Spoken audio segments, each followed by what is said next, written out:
নমস্কাৰ, সকলোকে স্বাগতম জনাইছোঁ এটা নতুন ভিডিঅ'লৈ।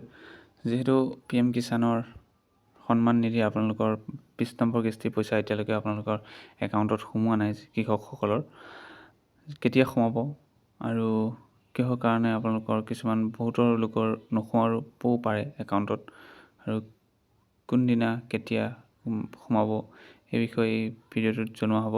গতিকে সম্পূৰ্ণ ভিডিঅ'টো শেষলৈকে চাব আৰু চেনেলটো ছাবস্ক্ৰাইব কৰি দিব। যিহেতু দেখিবলৈ পাইছে আপোনালোকৰ PM কিষাণ সন্মান নিধিৰ যি 20 নম্বৰ কিস্তি জুলাই মাহৰ আজিলৈকে সোমোৱা নাই।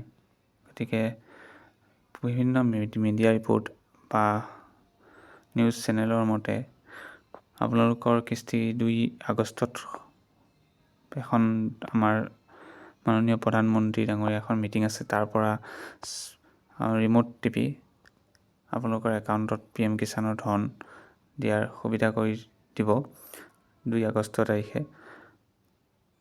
বিভিন্ন মিডিয়া ৰিপৰ্ট বা নিউজৰ ৰিপৰ্টৰ মতে বহুতে তেনেকৈ জানিবলৈ দিছে। বৰ্তমান সময়ত কিছুমান আপোনালোকৰ চাইবাৰ প্ৰব্লেমৰ কাৰণে বহুতে এই একাউণ্টত পইচা সোমোৱা নাই। যিহেতু আপোনালোকৰ PM কিষাণৰ কাৰণে কিছুমান ফোন বা মেছেজ আহিব পাৰে, এইবিলাক ফোন বা মেছেজৰ পৰা আপোনালোকে আঁতৰি থাকিব। আৰু বহুতো কৃষকে এতিয়ালৈকে বৰ্তমান সময়লৈকে KYC কৰা নাই।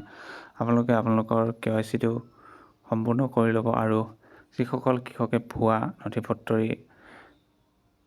আবেদন কৰিছিলে তেওঁলোকেও এই ধনৰ পৰা বঞ্চিত হ'ব। আৰু KYC কৰি ল'ব, নহ'লে যিসকলে KYC কৰা নাই এতিয়ালৈকে বৰ্তমান সময়লৈকে তেওঁলোকে এই KYC কৰি ল'ব, নহ'লে আপোনালোকৰ 20 নম্বৰ কিস্তি ধন আপোনালোকৰ একাউণ্টত নোসোমাব। আৰু আপোনালোকে আপোনালোকৰ PM কিষাণত লিষ্টত নাম আছে নে কেনেদৰে চাব।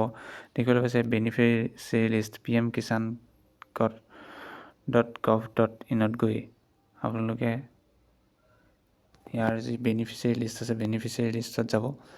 গৈ ইয়াত দেখিবলৈ পাইছে আপোনালোকে ষ্টেট চাব, ষ্টেট যিহেতু অসম, এনেকৈ আপোনালোকৰ ডিষ্ট্ৰিক্ট, চাব ডিষ্ট্ৰিক্ট, ভিলেজ মাৰি গেট ৰিচিপ্ট মাৰি দিব।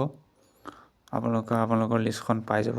তাতে আপোনালোকৰ নামটো আছেনে নাই চাব পাৰিব আপোনালোকে আপোনালোকৰ